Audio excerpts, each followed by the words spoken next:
Ladies and gentlemen, the President of the United States.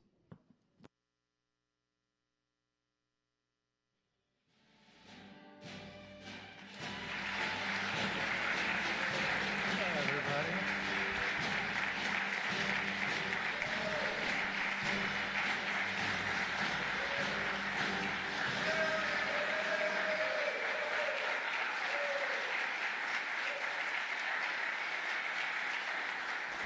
Well, thank you very much. Please sit down. Please, thank you. We have a lot of great political leaders and the biggest political leaders around, I guess you could say, but by far much bigger are the business leaders. It's not even close. I say that to my friends, the politicians. You have the greatest business leaders in the world here, so it's an honor. And this week we're celebrating the most successful first 100 days of any administration in American history. We're thrilled to welcome to the White House dozens of the world top leaders of all kinds, but in particular business leaders. And since the election, the companies represented in this room have collectively announced more than $2 trillion in new investments, and we have a total of close to $8 trillion all told. And there's never been anything like that in this country. We've never had anything close. I would say if you looked at the last administration, probably for 4 years they did maybe less than one, and we've done almost 8. I would say we'll be above 8 in a period of 2 months. So something happened. I think two things happened. November 5th happened, and November 5th gave you tariffs, intelligently used tariffs and various other forms of incentive. But it's really amazing. There's never been, I don't think there's ever been anything like this anywhere in the world. Together, we're going to bring back the most beautiful words. I always say made in the USA, the most beautiful words. We're going to have made in the USA like we haven't had before in a long time. In addition to the business leaders whose companies I will mention in just a moment, we have some great people, great senators. Marcia, where are you? Where are you, Martha? Marcia, thank you very much. Marcia Blackburn, Bill Cassidy. Bill, thank you, Bill. Ashley Moody. Ashley, thank you. And John Husted. John, thank you very much. And Representatives Byron Donalds, Buddy Carter, Rob Whitman, Mark Alford, Mike Rogers, Richard Hudson, and Abe Hamadeh. Thank you all very much.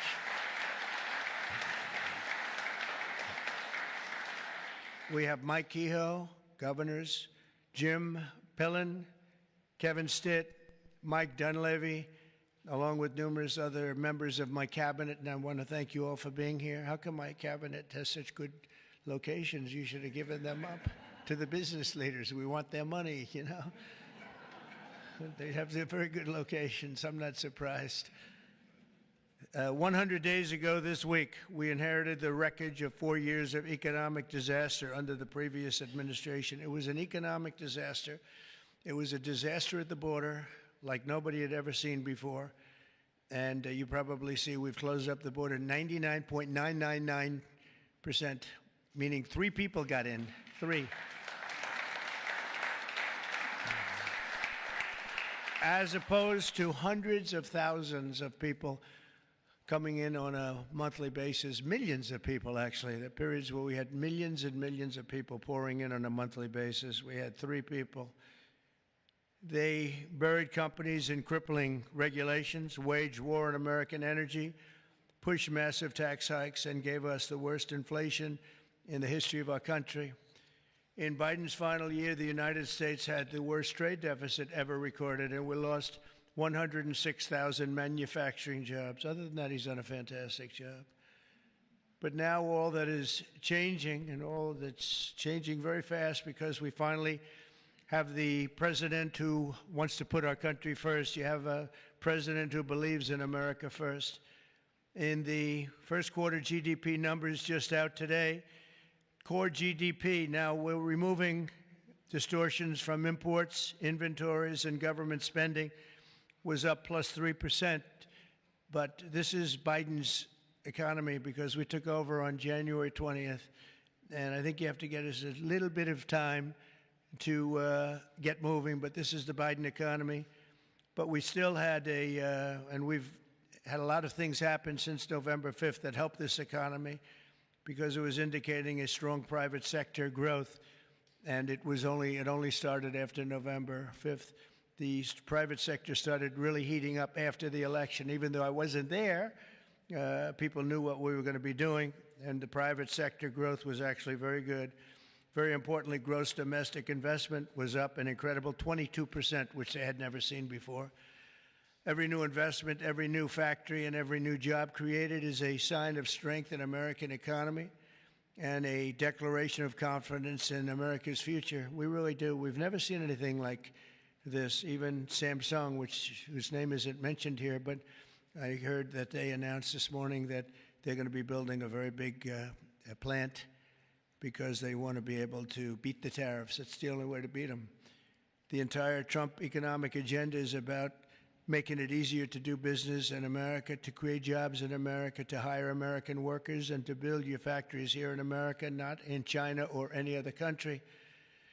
And we're dealing with many, many countries right now, I will say. And I think I can say for Scott and for Howard and for some of the people that are dealing, there are too many to handle. I mean, to be honest with you, I'd love to hire some of the people running these companies. Boy, would you do a good job. I could have Jensen negotiate. He'd blow my people away, wouldn't you? I think even Howard would say that. Howard would say, we'll take them. He'd blow them away. He would make deals. One deal would be the end. That would be it. But we've terminated the Green New scam. It was a scam. And halted tens of billions of dollars of money, wasteful deficit spending. It was like throwing money right out the window. And in the coming weeks, we'll pass the largest tax cuts in American history. And I think even more so, we'll be doing things for business like you've never seen before. You saw it in a little smaller version at the beginning of our last term. You know, we had the most successful 4 years that any president has ever had. The stock market was up 88%. The other markets were up almost 100%. And that's despite COVID and all the crazy things happening. But we had a tremendous 4 years. We've given credit for that, actually. But our big, beautiful bill, as I call it, our big, beautiful bill, we may name it that, actually, will include 100% expensing retroactive to January 20th.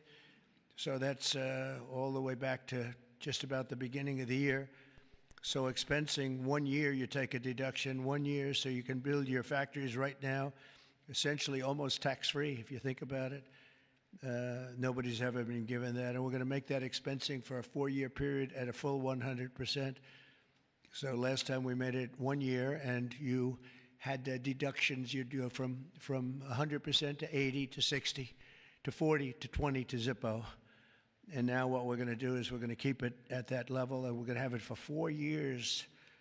So I believe that was one of the reasons that we had such unbelievable growth. Also, we allowed you to bring money back from outside of the country. It was impossible. You had to have 15 different law firms representing you. It was so complicated. And worse was that the tax rate was 65%.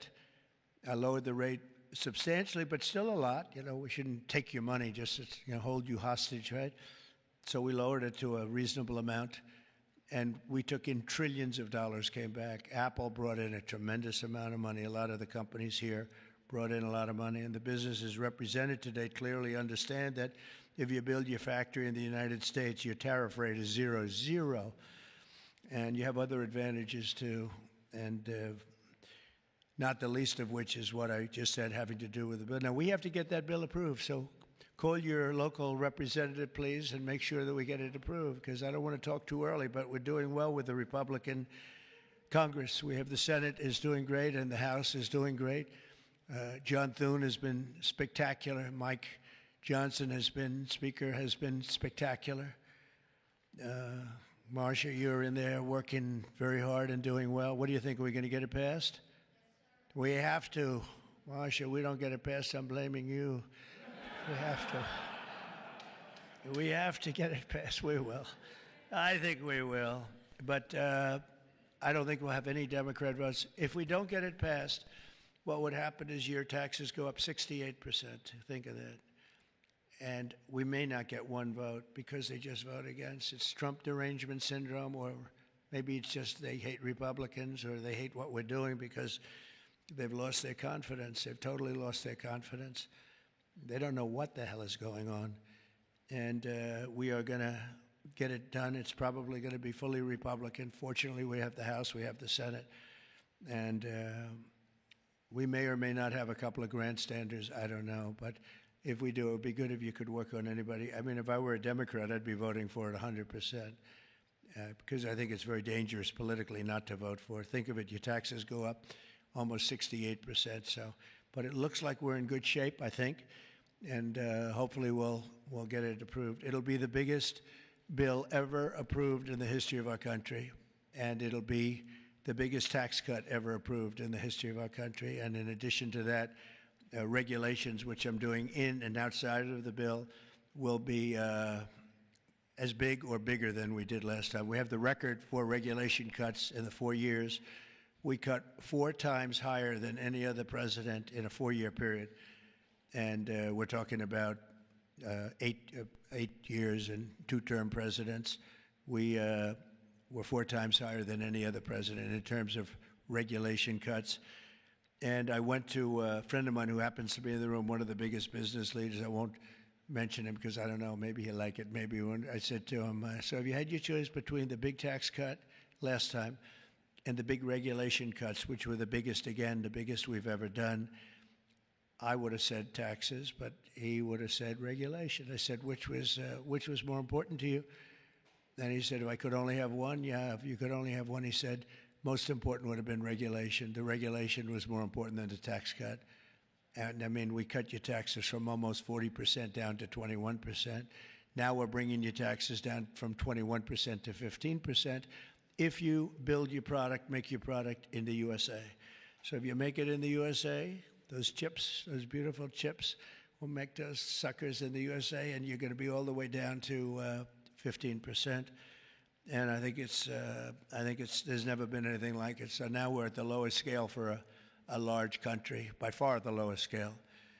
Our pro-jobs, pro-American economic policies are a major reason that businesses around the world have announced $5 trillion of investment since November 5th, and now we think it's up to plus $8 trillion, and they're really coming in. They're really coming in fast. Some of them don't bother calling us. Some of them don't even want meetings. They just start their plants and start their factories. I want to express my tremendous appreciation to the business leaders here. You are really an amazing group. This is a who's who. I don't want to say, there's an expression if something ever went off, the entire industry would be wiped out, but I won't say that. I want to think very positively, and that could never happen here, could it? But I want to congratulate you all on your incredible success and accomplishments. You've been amazing. You're the biggest and the best. So I'd like to introduce some of you, President and CEO of Hyundai, Jose Munoz. Jose, thank you very much. Fantastic. Jose is investing $21 billion, including $5.8 billion for a new steel plant in Louisiana, which is a beauty. I saw a picture of it, which is going to create at least 1,500 jobs, just the plant alone. Thank you very much, Jose. Beautiful. Chairman and CEO of Global Shipping Giant CMA, CGM, Rodolphe Sade. Thank you, Rodolphe. Thank you very much. Fantastic. Investing $20 billion in creating 10,000 new jobs at least. Thank you very much. It's fantastic. You'll be very happy. President and CEO of Toyota North America, Ted Ogawa, investing $88 billion. Where's Ted? That's fantastic. Thank you, Ted. That's fantastic. Ted's investing $88 million for car production at its West Virginia factory, which is a beauty. I've seen it, actually. Congratulations. Thank you very much for being here, Ted. Co-founder and CEO of Anduril, Brian Schimpf. Oh, Brian. Thank you, Brian. He's investing $1 billion for a new manufacturing facility in Ohio and display. Next to me is their 125-pound Roadrunner drone. Where is that little sucker? Where is it? Which is that? Whoa. That's a nasty-looking thing. That's a nasty. I look up there when I'm having dinner outside. I used to look up and see the moon. Isn't it beautiful? Now you see the moon, but you see drones all over the place. And I say, let's get the hell out of here. That's a good one, isn't it, huh? I can see it. CEO of Worldwide Amazon Stores, Doug Harrington. Thank you very much. Thank you, Doug, very much. Investing $4 billion this year alone, and I know they said they're going to be investing a lot over the next 2 years. We appreciate it very much. Thank you, and say hello to everybody. CEO of Venture Global, Mike Sable. Mike, thank you very much, Mike. Investing $18 billion in liquefied natural gas expansion in Louisiana. That's going to work out good. Thank you very much. President and CEO of Siemens USA, big company, Barbara Humpton. Thank you, Barbara. Thank you very much. Investing $285 million. Executive Global Chairman of Pratt Industries, friend of mine, Anthony Pratt. He's investing $5 billion. Thank you. Thank you, Anthony. I read a report today he's the richest man in Australia, but who the hell knows? Do you think you're the richest man in Australia? Close. I don't like to put you on the spot like that, Anthony, but that's pretty good. Thank you very much. That's great. $5 billion. Founder and CEO, Chobani Hamde Oliaka. Where are you? Thank you very much. Investing $1.2 billion. Thank you very much. CEO of Bell Brands USA, Yvonne Girard. Yvonne, thank you very much. Thank you very much. $350 million. President of Schneider Electric North America, Amar Paul. Amar, thank you very much. Investing $700 million for energy infrastructure in its largest investment in its 135-year history. Chairman and CEO of Johnson & Johnson. Oh, I know, I've heard of that company, huh? Yeah, my hair looks so beautiful because of your product. Joaquin Duato, $55 billion manufacturing plant and research and development and technology. Thank you very much, $55 billion. That's a lot. But you got to catch up with Apple and some of the others. We got to get you to make a little, one of the few companies that could do that, right? Chair and CEO of Eli Lilly, a great guy.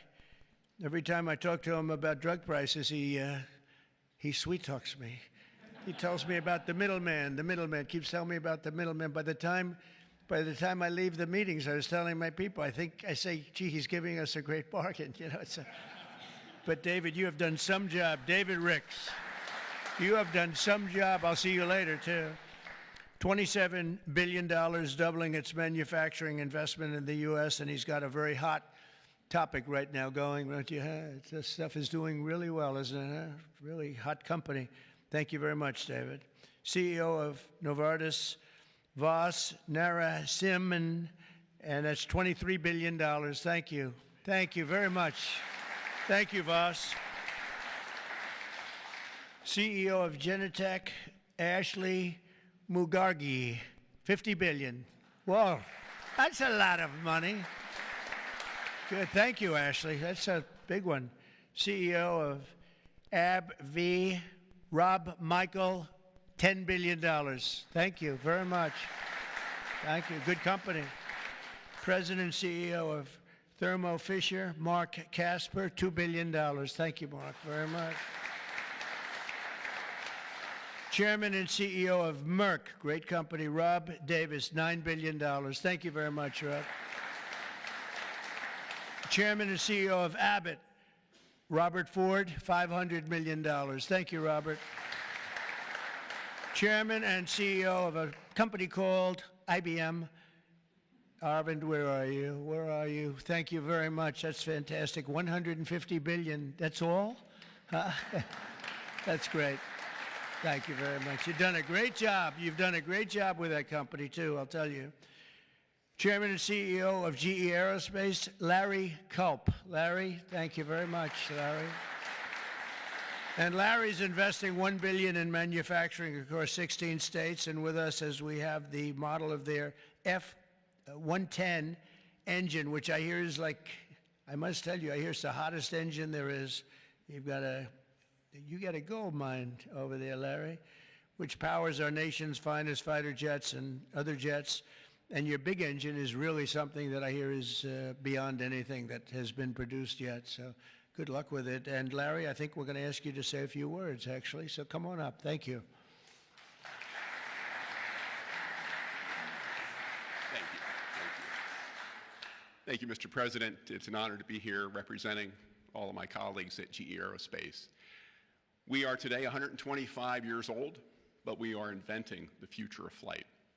Today, we power 3/4 of the world's commercial airlines and nearly 2/3 of the U.S. military combat jets and helicopters. So what you see here with the F-110 powers 70% of the newest Air Force F-15s and the F-16s. I know you were in Michigan just yesterday. Yeah. This is the engine that will be under wing on the F-15EX Eagle II that the Michigan Air National Guard will soon be flying. We're excited about what's happening at our company. We're investing $1 billion this year, as the President said, across 16 states, not only in our manufacturing footprint, but with so many of the small and mid-sized businesses that constitute our supply chain. There's a lot happening. We're excited about it. Mr. President, thank you for what you're doing, not only to revitalize U.S. manufacturing, but helping ensure that the U.S. aerospace industry, one of our biggest net exporters, continues to lead the world in innovation. Thank you. Thank you. Great job. And he has done a really great job. You took over a slightly troubled company, and now you've made it hot as a pistol. So that's really an amazing job you've done in a short period of time. Also with us is Chairman and CEO of SoftBank, Masa. Where's Masa? Masa, come on up here, Masa. Masa has pledged $200 billion plus another $500 billion with Oracle and OpenAI for a total of $700 billion. Thank you, Masa. Come on up, please.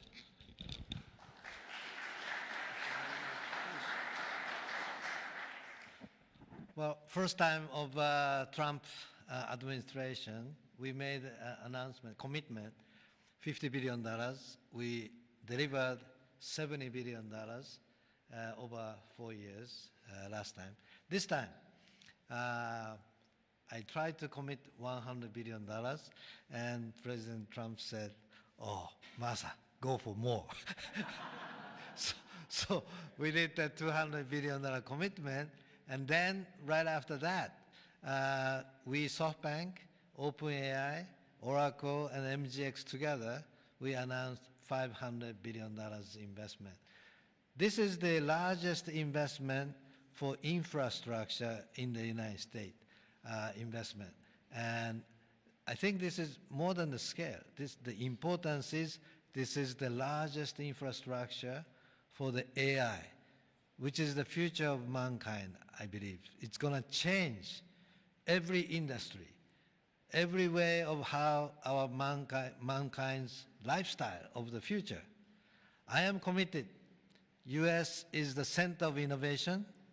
U.S. must continue the leadership of AI. Thank you very much. Thank you. Thank you very much. Great honor. Thank you very much, Masa. Been a friend of mine for a long time. These guys are mover. We got to say, you are really something. It's great. We appreciate it too. It's a great spirit, great genius. Tim Cook from Apple is pledging, not only pledging, is committed to $500 billion. They're going to build plants all over the country, 7 or 8 different states. They've already started.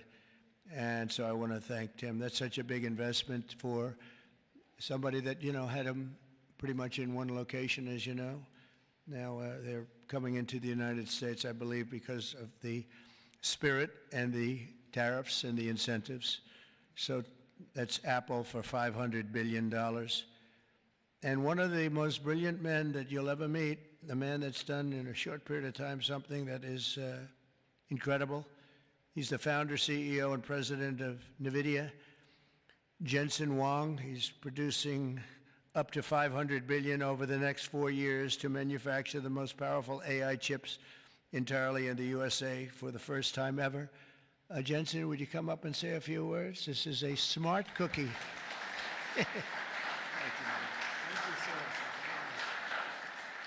Thank you, Mr. President. It's a great honor to be here.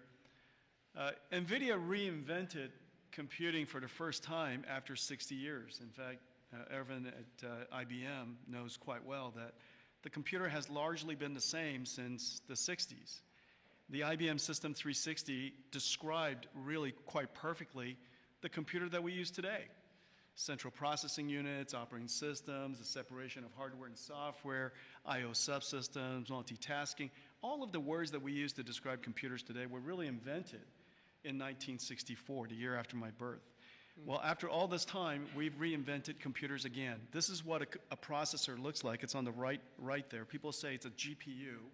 That's one GPU unit, and it's 70 pounds, 60,000 parts, 10,000 watts. In order to manufacture it requires probably a couple of hundred companies in the supply chain. It is so heavy that it requires robotics to do. It's so precise. And just to test a supercomputer requires a supercomputer. And we're going to build NVIDIA's technology, the next generation of that, all here in the United States. Without the president's leadership, his policies, his support, and very importantly, his strong encouragement. And I mean his strong encouragement. Frankly, manufacturing in the United States wouldn't have accelerated to this pace. Manufacturing isn't about low-cost labor anymore. Manufacturing is about technology. And most of the factories that build these systems today are the most advanced factories in the future. And we're going to use artificial intelligence and robotics and Omniverse digital twin technology to make it possible for us to create the factories of the future. And we ought to build it right here. The really amazing thing is that this computer is the engine of a whole new industry. And this new industry is called artificial intelligence. And this new industry is a manufacturing industry in itself. That's a factory machine. Just as several hundred years ago, the dynamo was invented, water would come in and electricity would come out. Now electricity goes into this machine and incredible tokens come out, artificial intelligence. In order for this industry to thrive, we need to build these systems, of course, but we also need a progressive growth and industry-oriented energy policy, which this president has really put his weight behind. I really appreciate that. Without energy, we can't possibly have new growth industries. And we now have the backing of the administration, the backing of President Trump to support the creation of a whole new industry. This industry is going to enable a whole bunch of other industries. What we now call the AI infrastructure is going to revolutionize every industry that we know. All of the many CEOs in the room today are great partners of ours for that reason. We're working on artificial intelligence for many industries, from healthcare to drug discovery to life sciences, financial services, education, so many different industries. And that's going to be possible because we have the fundamental infrastructure here in the United States. And so I want to thank you, sir, for everything that you've done and the strong encouragement and the great policies that make it possible for us. Thank you, sir. Very much. Thanks.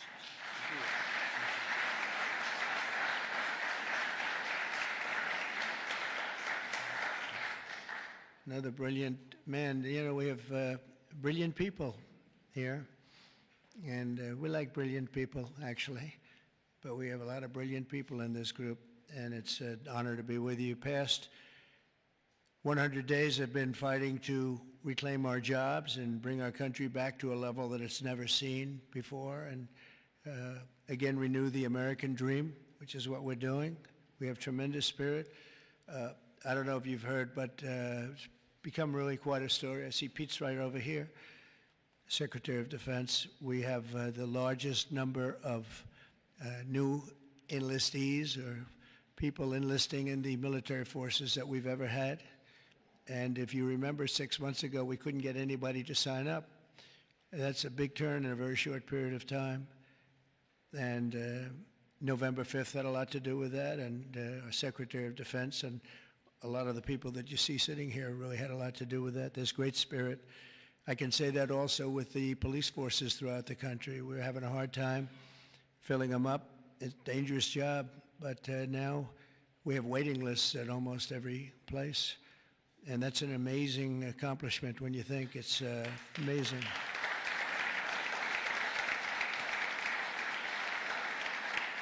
And when I first came here, you remember just 3 months ago, I came in and they started screaming. The fake news was screaming. They were going crazy about eggs. I don't know about eggs. What's with eggs? Tell me.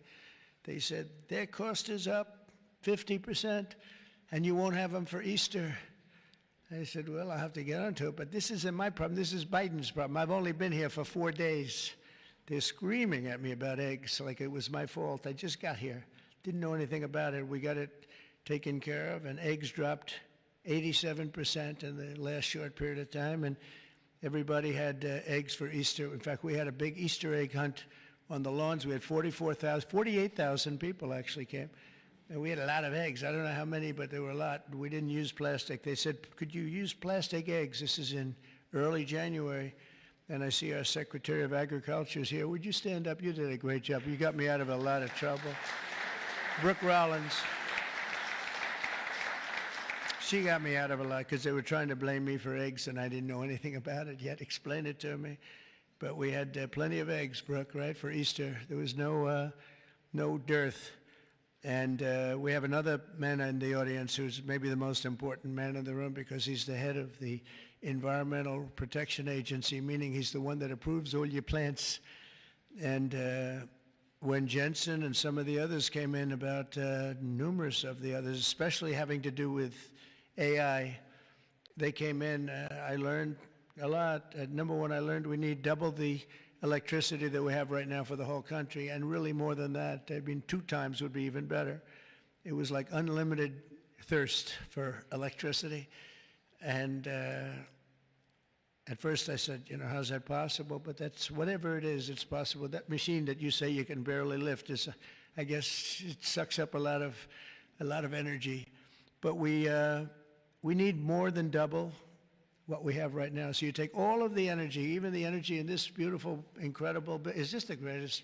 I mean, no matter, I don't care where you come from with your $50 billion plant, the White House is the White House, right? You got to see in the Oval Office. If you want to take a trip down to the Oval Office, any of you come down with me. I'll show you a beautiful office.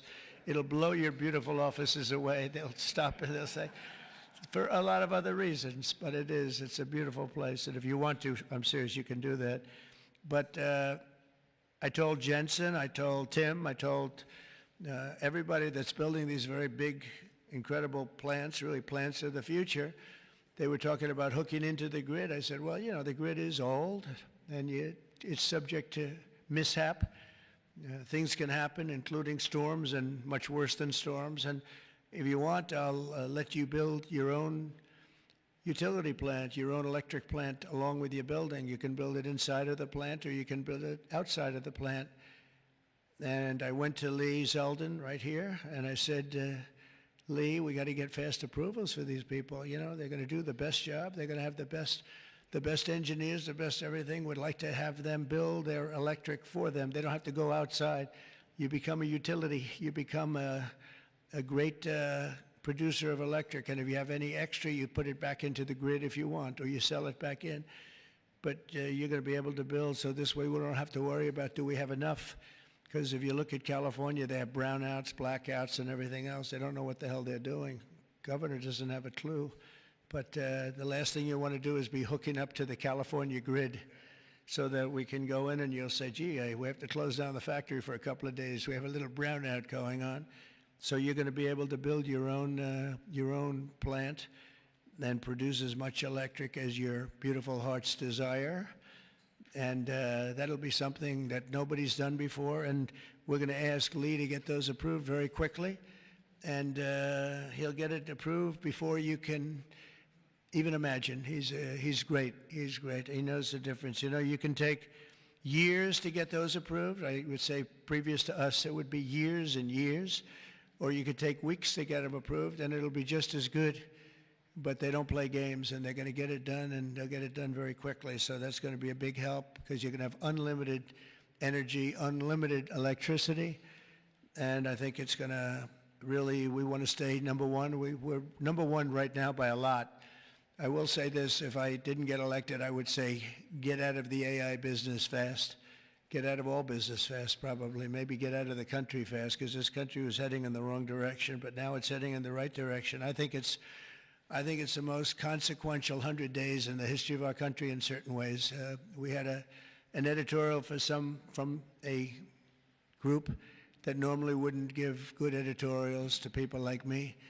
And they said he's the most consequential president because of what he's doing with all of these policies that you're reading about, long beyond the electricity and the plants, having to do with many other things like secure borders and all of the many, many things I could go down and name them. We're gonna be getting tremendous amounts of drug and pharmaceutical companies going to be pouring into the country. They're going to have to. They're going to have to. And we're going to give them a lot of time to do it, but after that, there's going to be a tariff wall put up. And they won't be happy about it, but they'll be happy if they start building right now. Right now, it's going to be build, and after a certain period of time, it's going to get tougher, and then it's going to be real hard to do business in this country. So for the pharmaceutical companies, chip companies, a lot of different companies, we're all set to really grow. Groceries are down. The grocery prices are down. Gasoline prices are down. We had some gasoline selling for $1.98 a gallon just recently in 3 different states over the last 2 days. It was at $4, and it was higher than that in some places. It was over $5. We have it way down. Energy prices are down all over the country. Mortgage rates are actually down slightly, even though I have a guy in the Fed that I'm not a huge fan of, but that's all right. These are minor details. Don't tell him I said that, please. As the cameras rock and roll back there. No, he should reduce interest rates. I think I understand interest a lot better than him because I've had to really use interest rates. But we should have interest rates go down. It would be positive, but it's not going to matter that much because ultimately what we're creating has much more to do with other things than it does just pure interest rates. But it would be nice for people wanting to buy homes and things. The prescription drug prices just saw the largest monthly decline ever recorded. So, David, I'm having a little bit of an impact, at least on you, as I just browbeat. I browbeat this guy, and he's got he looks like he's 25 years old. He has this massive company, Eli Lilly, and it has no impact on him whatsoever. But I just see this number just came out. It's the largest monthly decline ever recorded. Yeah, but it's probably about 2%. You know, they did that to make me feel a little bit better.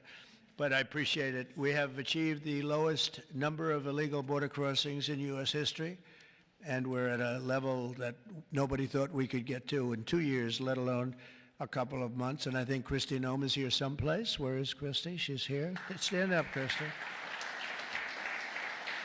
And Tom Homan. And I see Linda. Stand up, Linda. You are doing so good. Education. We're bringing education back to the States, where it belongs. And she's been incredible. She's very upset with Harvard. They have $53 billion in a fund, and yet they want more grants. And it looks like we're not going to be giving them any more grants, right, Linda? And, you know, a grant is at our discretion, and they're really not behaving well, so it's too bad. But our country is roaring like never before. Nobody's ever really seen anything like this. And again, the big thing is whether it's $8 trillion or even more than that, by the end of the year, it could be a number that would be, I think it's already, there's never been anything like it, but this is in a period of a couple of months. I think by the end of the year, the numbers will be just staggering. It's really going to be something very special, and I'm very honored to be with you. And I'd ask if anybody has any questions, please. This is your time. This is your time. You'll be live on television, all the fake news back there. Now that'll keep them down, right? That's the way to keep them down, unless they're bad people, in which case, unless they want to make some news. Would anybody have any questions? Anybody? Business leaders? You want to know anything about depreciation? No? I love it.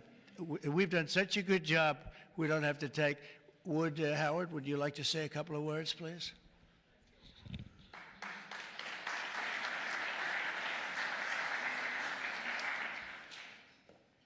The president talks about $8 trillion coming into America. And there's only one reason it's coming in. It's because he's finally set an industrial policy for the United States of America. We are the greatest economy in the world. We finally have a president who understands that we need to reindustrialize. We need to be made in America, made in the USA. And you feel it. You feel it with these leaders. You feel it across all your peers. Everyone feels it. It's coming back to America, and we are going to be rocking. So thank you, sir. Great job. So thank you very much, everybody. And for the business leaders, if any of you would like to come down to the Oval and say hello, if you've never seen it, if you have seen it, just go home and enjoy your lives, count your money. But if you'd like to come down, I'm heading down there now. And again, thank you very much, everybody. Pam, you're doing a fantastic job. You're doing a fantastic